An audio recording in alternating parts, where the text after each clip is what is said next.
Welcome to Samba Samba. Enjoy the video. You start by making sure you can actually unlock the companion. Progress the main story until the fabrication terminal grants advanced blueprints.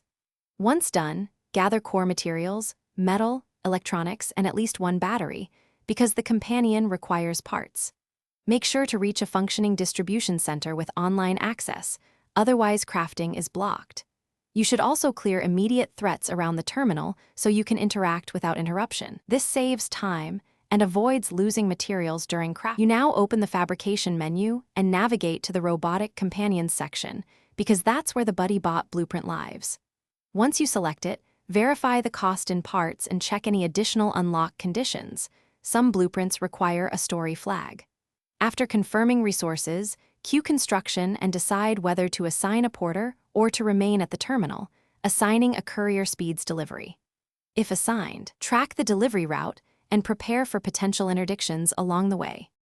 You receive the BuddyBot and immediately equip it through your inventory or the companion management screen. Test core functions like follow and transport so you know what to expect. Once deployed, calibrate its settings for behavior and cargo priorities. This reduces micromanagement. If the bot fails to appear, check that the required story flag is active, confirm the fabrication terminal had online access during crafting, and verify the materials were actually consumed. These checks usually reveal the blockage and... Thanks for watching. Consider subscribing if we helped you.